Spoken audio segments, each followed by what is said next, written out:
Selalu ada kisah perjalanan hidup seseorang yang layak dibagikan dan menjadi inspirasi bagi semua orang. Berbagai rintangan hadir di depan mata termasuk dari dalam diri sendiri yang membuat seseorang memiliki perjalanan dan kisahnya masing-masing. Membagikannya dapat menjadi sebuah cara untuk saling menguatkan. Setiap wanita pada umumnya mendambakan tubuh yang indah, cantik, kulit yang halus, putih, wangi, dan masih banyak lainnya. Bahkan wanita menghabiskan uang hingga ratusan juta untuk merawat tubuhnya agar terlihat seperti yang ia dambakan. Menjadi seorang wanita itu mahal, maka dari itu wanita sering menghindar dari pekerjaan beresiko yang dapat merusak atau melukai tubuhnya. Sebagai layaknya seorang wanita, merawat diri adalah suatu yang alami, bahkan menjadi suatu kewajiban. Namun tidak demikian dengan Tara, yang mencoba konsisten dengan dua dunianya, di mana ia bertanggung jawab atas jati dirinya dan keluarganya. Kisah Lady Tara ini dapat memberikan inspirasi positif bagi kita untuk konsisten dalam mengambil tanggung jawab penuh atas hidupnya dan menghadapi masalah dengan percaya diri. Perkenalkan, nama saya Sutarmin, bisa dipanggil dengan Tarmin, Tara, dan juga Mamen. Saya berusia 32 tahun, berasal dari Desa Samirono, Kecamatan Getasan, Kabupaten Semarang.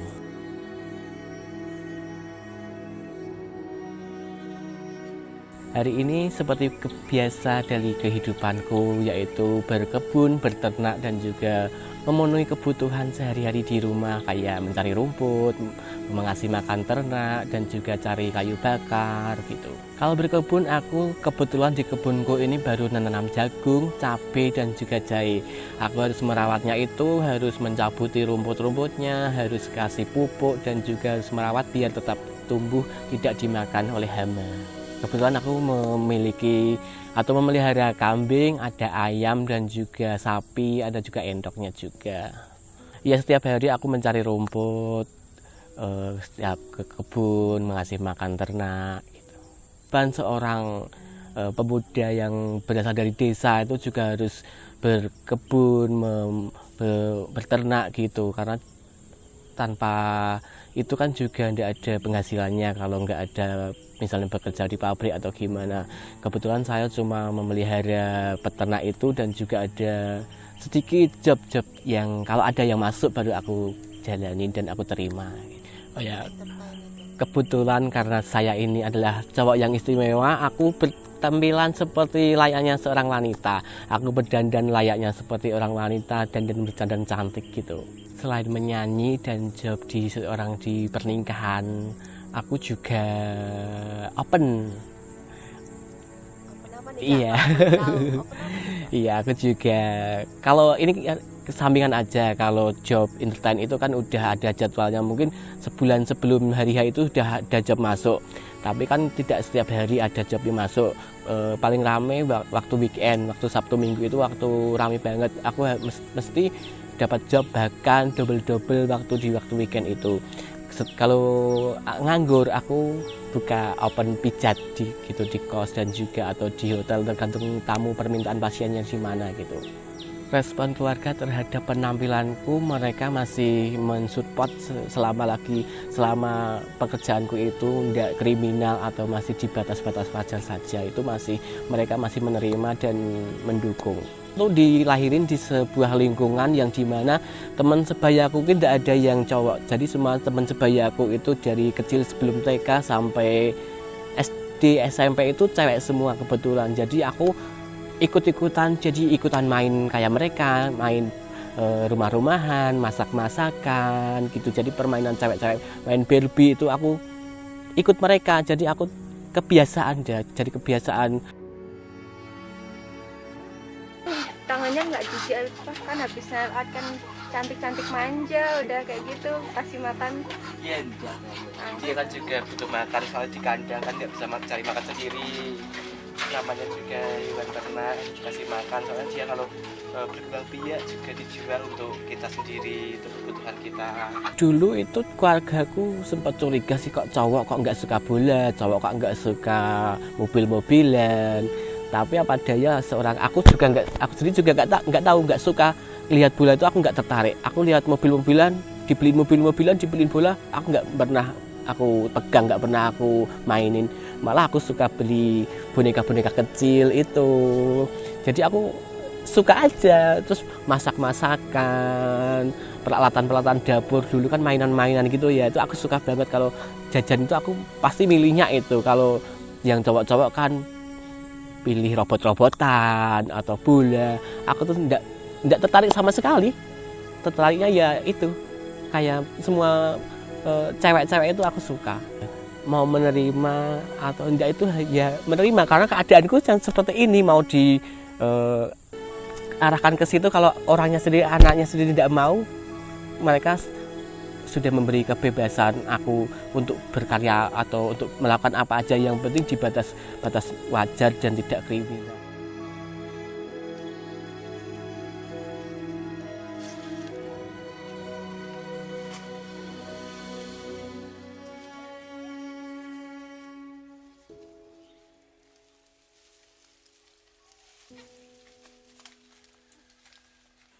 Kak, nggak takut jatuh Kak dari pohon?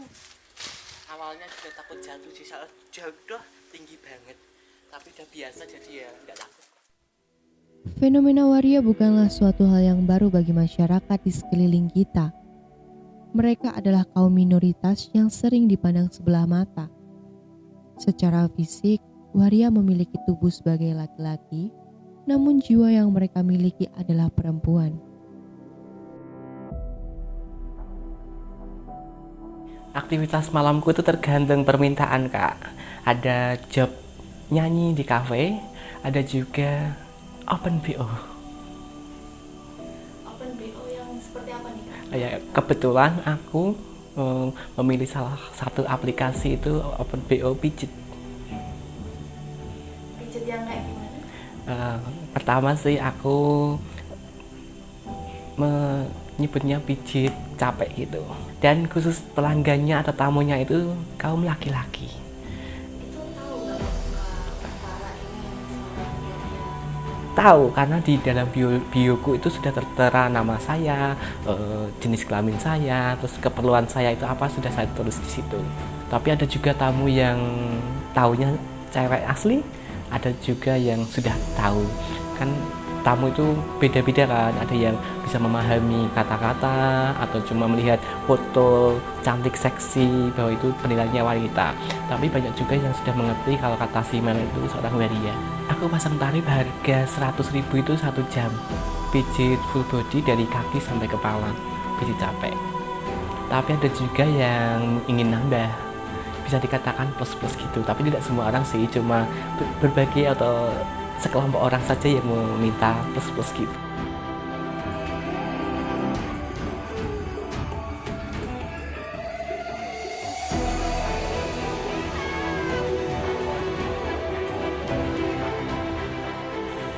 Oke, ada nyanyi di tempat karaoke, ada nyanyi on air juga, live musik gitu. Kita bahas yang nemenin tamu karaoke dulu ya.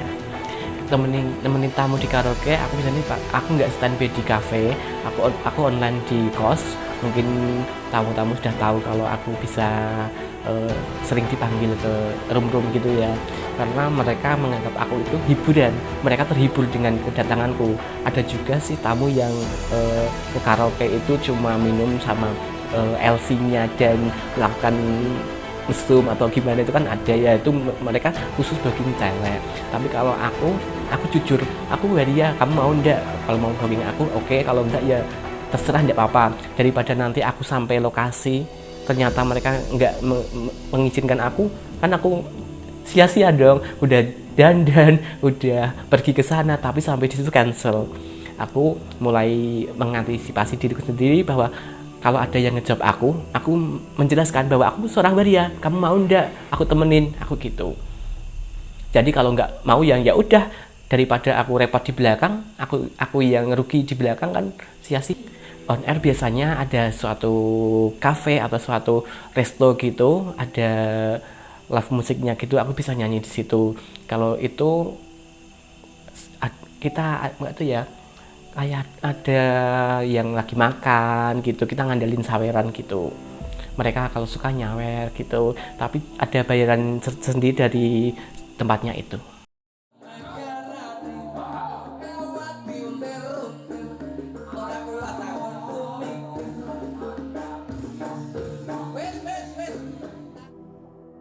Kalau kesenangan di dalam show job di wedding itu senangnya satu, aku performnya cuma sebentar, bayarannya lumayan gede dibandingkan mereka. Terus aku lebih dikenal semua orang, banyak temennya juga seneng. Terus kayak diprioritaskan gitu loh. Oh ini bintang tamunya datang, sini makan dulu, sini. Kayak sudah dijamu.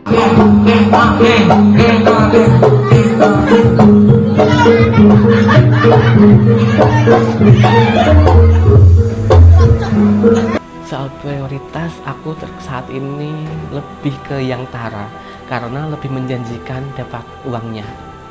Sekarang kalau aku di rumah cuma mengandalkan penghasilan perkebunan, peternakan, tidak bisa dimakan setiap hari. Kalau panen itu juga 6 bulan sekali atau 3 bulan sekali baru panen. Kadang aku minder loh Kak, aku minder sama teman-temanku.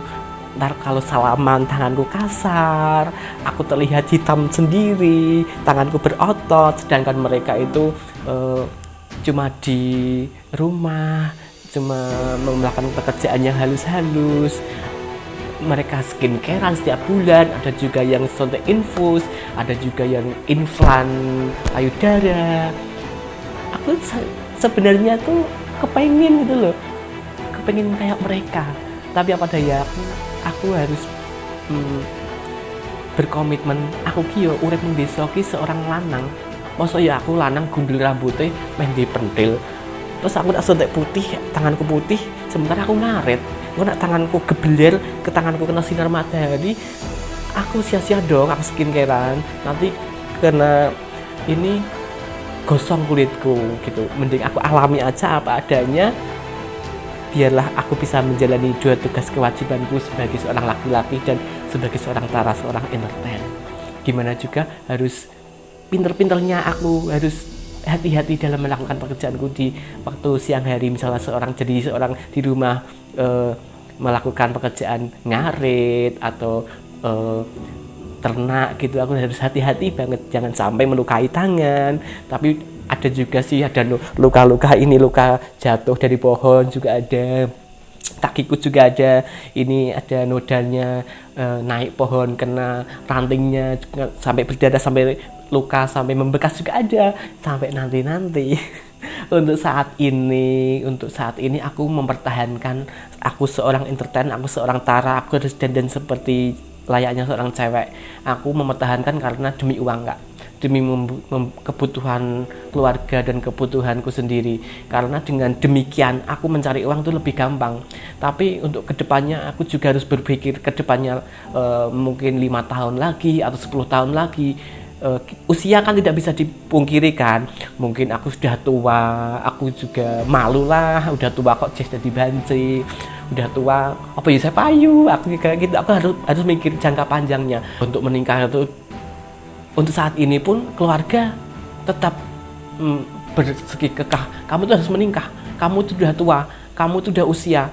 Lihat teman-temanmu, sebayamu, teman-teman sekolahmu udah pada gendong anak, udah pada anaknya sekolah. Kendi setiap hari itu, setiap ayahku pulang, kapan calon ibu bali?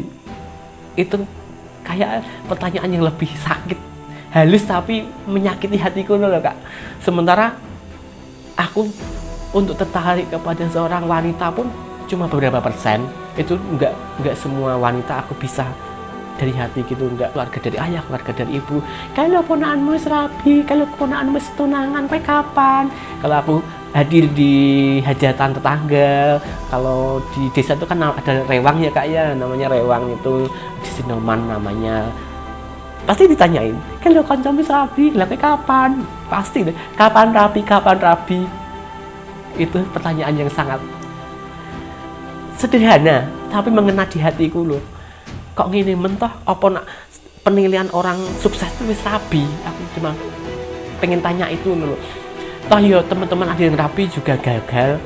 Kadang aku menghibur sendiri dengan ucapan gini, lebih baik terlambat menikah daripada gagal menikah. Aku kadang begitu Kak. Dulu itu bapakku bali, wong lanang om entel, mbok sing gagah.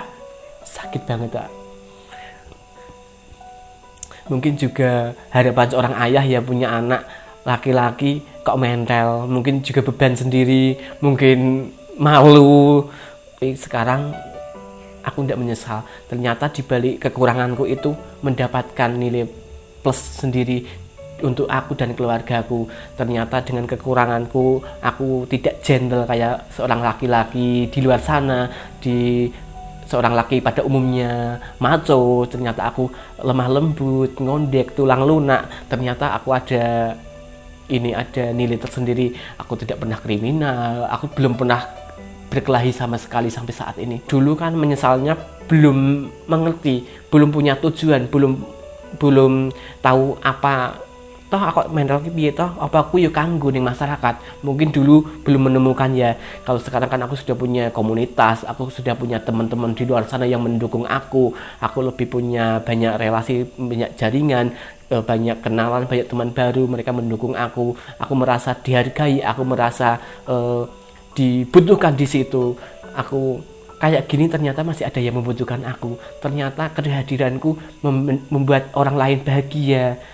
Karena mereka juga sering memanggil aku gitu Kak. Aku pengen sujud di kakinya, aku bilang maaf Pak, aku belum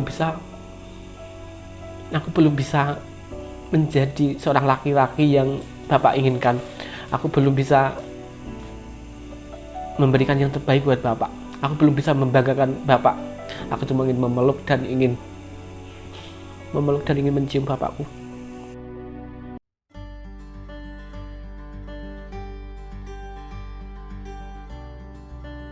Pesanku kepada masyarakat, kalau melihat kaum kayak aku, kaum waria atau kaum pensi, kaum minoritas biasa disebutnya ya Kak, kalau tidak suka biarkan mereka berkarya. Dia juga punya kehidupan, dia juga punya talenta yang tidak dimiliki mungkin anak kalian, keluarga kalian. Karena kayak gini, kayak aku dan teman-temanku itu mempunyai prestasi. Cara terbaik untuk tetap hidup dalam kedamaian adalah dengan saling memahami dan menghargai, bukanlah membenci perbedaan. Hidup ini akan indah bila kita saling menghargai satu sama lainnya, dan kesempurnaan hanya milik Tuhan. Mari belajar saling menghargai dengan sebuah akal yang telah Tuhan anugerahkan.